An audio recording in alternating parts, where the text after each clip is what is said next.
हरे कृष्णा दोस्तों। बृहस्पति देव को बुद्धि और शिक्षा का कारक माना जाता है। गुरुवार को बृहस्पति देव की पूजा करने से धन, विद्या, मान सम्मान, प्रतिष्ठा और मनोवांछित फल की प्राप्ति होती है। धार्मिक ग्रंथों के अनुसार गुरुवार को भगवान बृहस्पति की पूजा का विधान है। गुरुवार के दिन व्रत और कथा सुनने से घर परिवार में सुख समृद्धि बनी रहती है। तो आइए जानते हैं आज गुरुवार व्रत कथा के बारे में। प्राचीन समय की बात है। भारत में एक राजा राज्य करता था। वह बड़ा प्रतापी तथा दानी था। वह नित्य प्रति मंदिर में भगवत दर्शन करने जाता था। वह ब्राह्मण और गुरु की सेवा किया करता था। उसके द्वार से कोई भी याचक निराश होकर नहीं लौटता था। वह प्रत्येक गुरुवार को व्रत रखता एवं पूजन करता था। हर दिन गरीबों की सहायता करता था। परंतु यह सब बातें उसकी रानी को अच्छी नहीं लगती थी। वह न व्रत करती, न किसी को भी एक पैसा दान में देती थी। वह राजा से भी ऐसा करने को मना किया करती थी। एक समय की बात है कि राजा शिकार खेलने वन को चले गए। घर पर रानी और दासी थी। उस समय गुरु बृहस्पति साधु का रूप धारण कर राजा के दरवाजे पर भिक्षा मांगने आए। तो साधु ने रानी से भिक्षा मांगी तो वह कहने लगी, हे साधु महाराज, मैं इस दान और पुण्य से तंग आ गई हूँ। इस कार्य के लिए तो मेरे पतिदेव बहुत हैं। अब आप ऐसी कृपा करें कि सारा धन नष्ट हो जाए और मैं आराम से रह सकूं। साधु रूपी बृहस्पति देव ने कहा, हे देवी, तुम बड़ी विचित्र हो। संतान और धन से तो कोई दुखी नहीं होता, इसको सभी चाहते हैं। पापी भी पुत्र और धन की इच्छा करता है।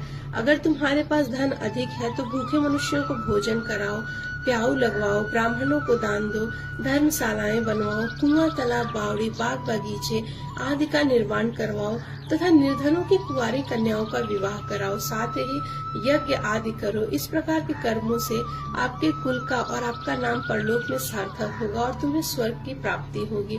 परंतु रानी साधु की इन बातों से खुश नहीं हुई। उसने कहा, हे साधु महाराज, मुझे ऐसे धन की आवश्यकता नहीं जिसको मैं अन्य लोगों को दान देती फिरूं, जिसको रखने और संभालने में ही मेरा सारा समय नष्ट हो रहा है। साधु ने कहा, हे देवी, यदि तुम्हारी ऐसी ही इच्छा है तो मैं तुम्हें जैसा बताता हूँ तुम वैसा ही करना। बृहस्पतिवार के दिन घर आंगन को गोबर से लीपना, अपने केशों को पीली मिट्टी से धोना, केशों को धोते समय स्नान करना, राजा से कहना वह हजामत करवाए। अपने केशों को पीली मिट्टी से धोने के बाद भोजन में मांस मदिरा खाना, कपड़े धोबी के यहाँ धुलने देना। इस प्रकार 7 बृहस्पतिवार करने से आपका सारा धन नष्ट हो जाएगा। यह कहकर साधु महाराज रूपी बृहस्पति अंतर ध्यान हो गए। रानी ने साधु के कहने अनुसार 7 बृहस्पतिवार तक वैसा ही करने का विचार किया। साधु के बतानुसार कार्य करते हुए केवल 3 बृहस्पतिवार ही बीते थे कि उसकी समस्त धन संपत्ति नष्ट हो गई। भोजन के लिए दोनों समय परिवार तरसने लगा तथा सांसारिक भोगों से दुखी रहने लगा। तब राजा रानी से कहने लगा कि हे रानी, तुम यहाँ पर रहो, मैं दूसरे देश को जाता हूँ, क्योंकि यहाँ पर सभी मनुष्य मुझे जानते हैं, इसलिए मैं यहाँ पर कोई काम नहीं कर सकता। मैं अब परदेश जा रहा हूँ, वहाँ कोई काम धंधा करूँगा, शायद हमारे भाग्य बदल जाए। ऐसा कहकर राजा परदेश चला गया। वह वहाँ जंगल से लकड़ी लाता, शहर में बेचता। इस तरह वह जीवन व्यतीत करने लगा। इधर राजा के बिना रानी और दासियां दुखी रहने लगी। किसी दिन भोजन मिलता और किसी दिन जल पीकर ही रह जाती। एक समय रानी और दासियों को 7 दिन बिना भोजन के व्यतीत करने पड़े। तो रानी ने अपनी दासी से कहा, हे दासी, यहाँ पास ही के नगर में मेरी बहन रहती है, वह बड़ी धनवान है, तू उसके पास जा और वहाँ से कुछ सेर भेजर मांग कर ले आ, जिससे कुछ समय के लिए गुजारा हो जाएगा। दासी रानी की बहन के पास गई। रानी की बहन उस समय पूजा कर रही थी। बृहस्पतिवार का दिन था। दासी ने रानी की बहन से कहा, हे रानी, मुझे आपकी बहन ने भेजा है, मुझे 5 सेर भेजर दे दो। दासी ने यह बात अनेक बार कही, परंतु रानी की बहन ने कोई उत्तर ही नहीं दिया, क्योंकि वह उस समय बृहस्पतिवार का कथा सुन रही थी। जब दासी को रानी की बहन से कोई उत्तर नहीं मिला तो वह बहुत दुखी हुई और उसे क्रोध भी आया। वह लौटकर रानी से बोली, हे रानी, आपकी बहन तो बहुत ही घमंडी है, वह छोटे लोगों से बात भी नहीं करती।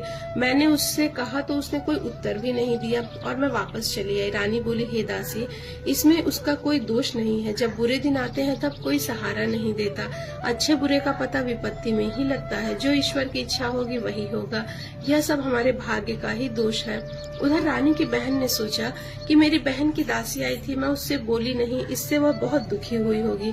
अतः कथा सुन और विष्णु भगवान का पूजन समाप्त कर वह अपनी बहन के घर आई और कहने लगी, हे बहन, मैं बृहस्पतिवार का व्रत कर रही थी, तुम्हारी दासी हमारे घर गई थी, परंतु जब तक कथा होती है तब तक हम लोग न उठते हैं और न ही बोलते हैं, इसलिए मैं नहीं बोली। कहो दासी क्यों गई थी? तब रानी बोली, बहन हमारे घर अनाज नहीं था, वैसे तुमसे कोई बात छिपी नहीं है, इस कारण मैंने दासी को तुम्हारे पास 5 सेर भेजा लेने के लिए भेजा था। रानी की बहन बोली, बहन देखो बृहस्पति भगवान सबकी मनोकामना पूर्ण करते हैं, देखो शायद तुम्हारे घर में अनाज रखा हो। यह सुनकर दासी घर के अंदर गई तो वहाँ उसे एक घड़ा भेजर से भरा हुआ मिला।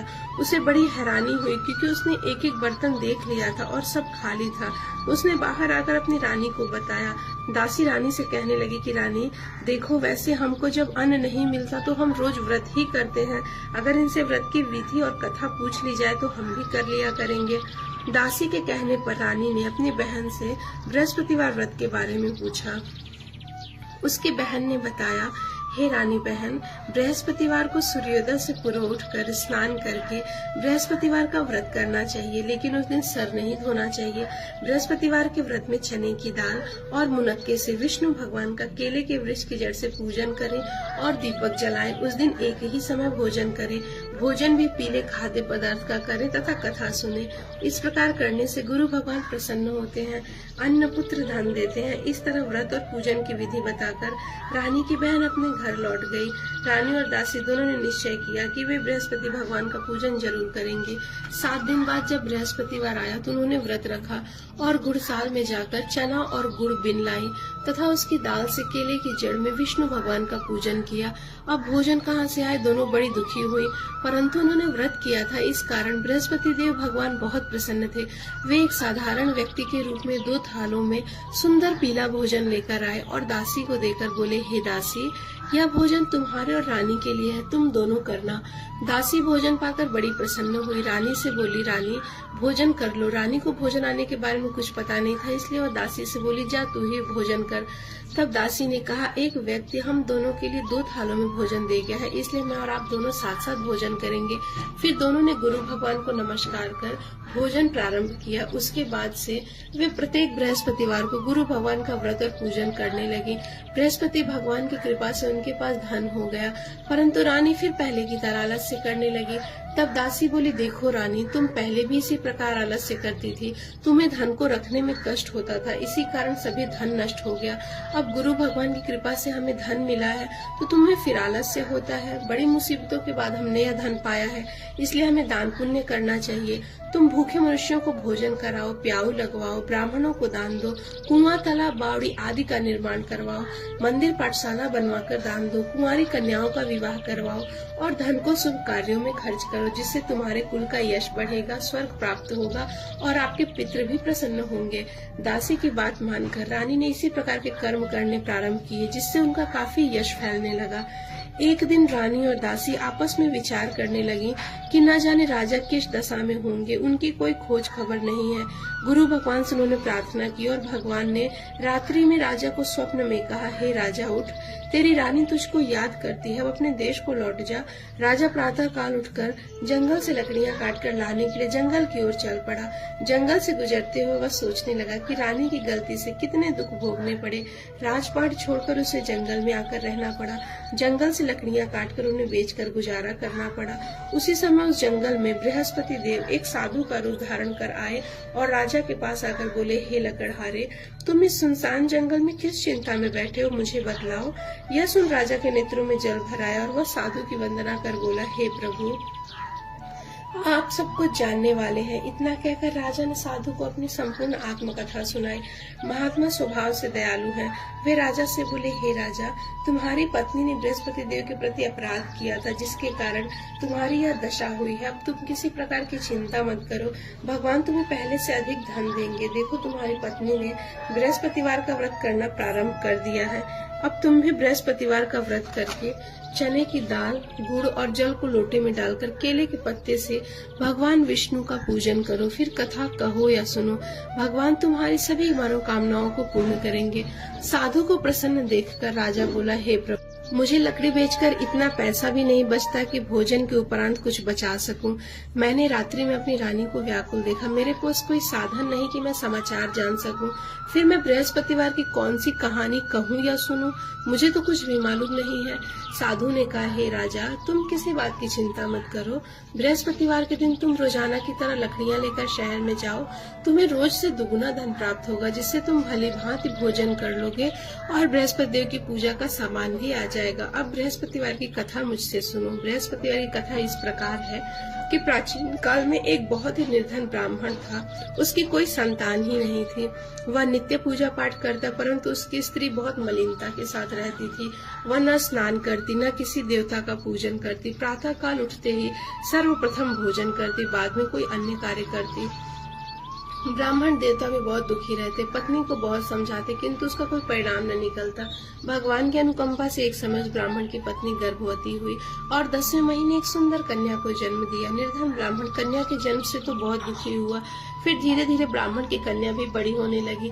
बचपन से ही उस कन्या की रुचि भगवान विष्णु की पूजा में ही थी। वह प्रातः उठते ही स्नान आदि करके भगवान विष्णु की पूजा करने मंदिर में जाती थी। बृहस्पतिवार को व्रत करके विधिवत पूजा पाठ करती थी। पूजा पाठ के बाद पढ़ने के लिए पाठशाला में जाती थी। घर से चलते हुए मुट्ठी भर जौ साथ लेकर जाती और पाठशाला के रास्ते में थोड़े थोड़े जौ गिराती जाती थी। जब वह पाठशाला से घर लौटती तो जौ के वह दाने सोने में बदले हुए मिलते थे। लड़की सभी सोने के दाने बीन लाती थी। जब एक दिन वह सोने के दानों को साफ कर रही थी, तब उसकी माँ ने कहा, बेटी, सोने के दाने साफ करने के लिए तुम्हें सोने का सूप भी होना चाहिए। अगले दिन बृहस्पतिवार था। तब उस लड़की ने भगवान बृहस्पति देव की पूजा करते हुए प्रार्थना किया कि हे भगवान, यदि मैंने आपका व्रत विधिवत किया हो तो मुझे सोने का सूप दे दो। भगवान बृहस्पति देव ने उसकी मनोकामना पूरी करने का वचन दिया। तब जब वो पाठशाला से लौटते समय उसे रास्ते में सोने का एक सूप पड़ा हुआ मिला। घर लौटकर सोने का सूप अपनी माँ को दिखाकर वह सोने के दाने साफ करने लगी। उसी समय नगर का राजकुमार उसके घर के पास से गुजरा। उस सुंदर लड़की को सोने के सूप में जौ साफ करते देख राजकुमार उस पर मोहित हो गया। महल में लौटकर राजकुमार ने राजा से उस लड़की से विवाह करने की इच्छा प्रकट की। तो राजा ने ब्राह्मण को महल में बुलाकर राजकुमार से उसकी लड़की के विवाह की बात कही। ब्राह्मण भी तैयार हो गया। धूमधाम से उस लड़की का विवाह राजकुमार से हो गया। दुल्हन बनकर ब्राह्मण की लड़की महल में चली गई। लड़की के चले जाने से ब्राह्मण फिर निर्धन हो गया। उसे कई दिन भोजन भी नहीं मिलता था। बहुत दुखी होकर ब्राह्मण एक दिन अपनी लड़की के पास गया। अपने पिता से उसका निर्धनता का समाचार सुनकर लड़की ने अपने पिता को बहुत सारा धन देकर विदा किया। उस धन से ब्राह्मण के कुछ दिन तो आराम से गुजर गए, लेकिन जल्दी ही फिर भूखों मरने की हालत हो गई। ब्राह्मण अपनी लड़की से धन लेने के लिए फिर महल में पहुंचा। लड़की ने पिता की बुरी हालत देखकर कहा, पिताजी, आखिर आप कब तक मुझसे धन लेकर जीवन यापन करेंगे? आप कोई ऐसा उपाय क्यों नहीं करते जिससे आपका घर धन संपत्ति से भर जाए? तब ब्राह्मण ने कहा, बेटी, मैंने तेरी माँ को बहुत समझा लिया, पर उसका फुहड़पन नष्ट ही नहीं होता। अगर उसका फुहड़पन नष्ट हो तो घर की निर्धनता भी दूर हो जाए। तब कुछ सोचकर लड़की ने पिता से कहा कि आप कुछ दिनों के लिए माँ को मेरे पास छोड़ जाओ। तब ब्राह्मण पत्नी को लड़की के पास महल में छोड़ गया।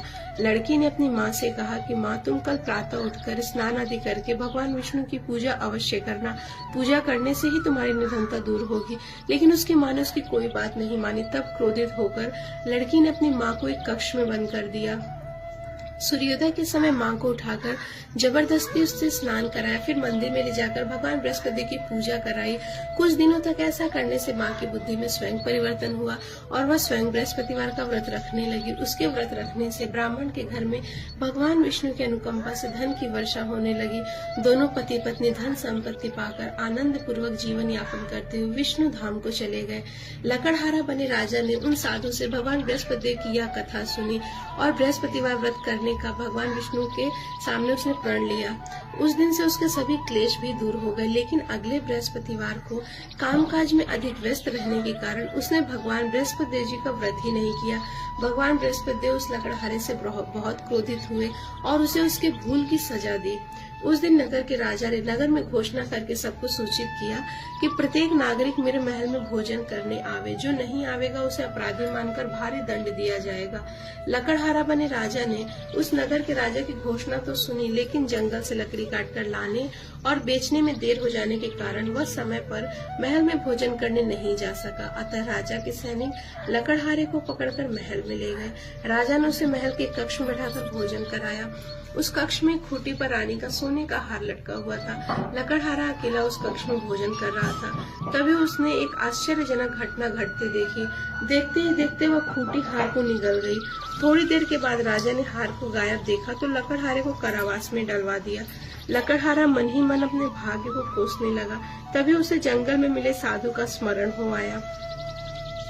थोड़ी देर में भगवान बृहस्पति देव सन्यासी के रूप में उसके सामने प्रकट हुए और कहा, लकड़हारे, तुमने मेरे प्रति अपराध किया है। तुमने बृहस्पति की पूजा नहीं की, इसी कारण तुम्हें कष्ट हुआ है। लेकिन अब चिंता मत करो।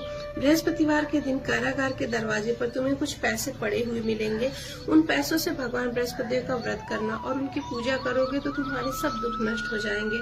बृहस्पतिवार के दिन दरवाजे पर पड़े मिले पैसों से चना और गुड़ मंगाकर लकड़हारे ने बृहस्पतिवार की कथा कही तो भगवान बृहस्पति देव ने प्रसन्न होकर उस नगर के राजा को स्वप्न में लकड़हारे को कारागार से मुक्त करने को कहा। सुबह राजा ने अपने कक्ष में आकर देखा तो खूंटी पर रानी का हार टंगा हुआ था। राजा ने लकड़हारे को मुक्त कर दिया, उसे धन आभूषण देकर विदा किया। लकड़हारा बना राजा उस नगर से चलकर अपने नगर में पहुंचा तो उसे नगर में कुएं, धर्मशाला, बाग बगीचे आदि देखकर बहुत प्रसन्नता हुई। राजा ने किसी से पूछा कि यह कुएं, धर्मशालाएं किसने बनवाई हैं?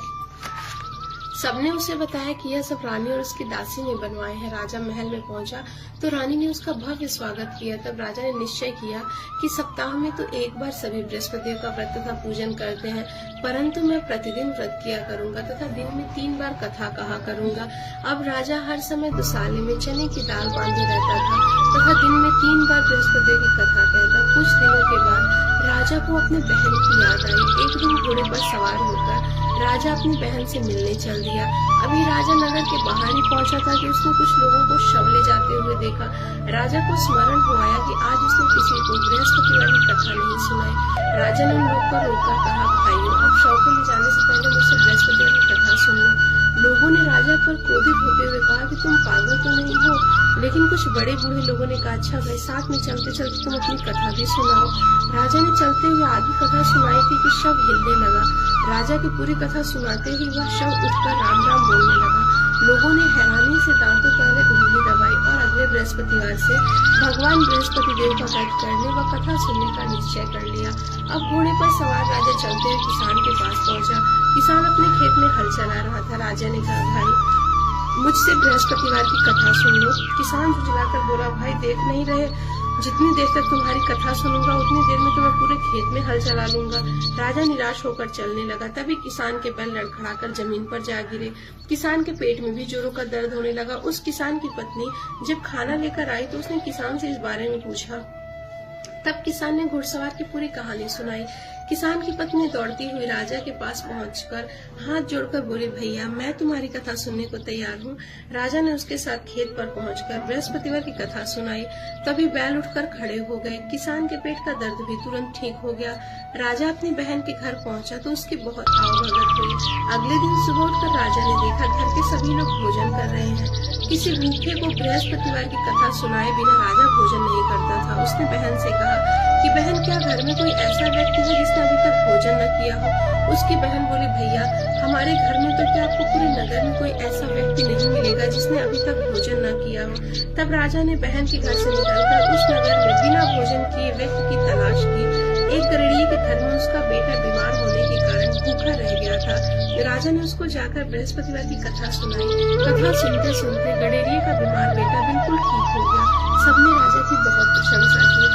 एक दिन राजा ने अपनी बहन से कहा कि बहन, अब हम अपने घर जाना चाहते हैं, तुम भी हमारे साथ चलो, कुछ दिन वहाँ रहकर लौट आना।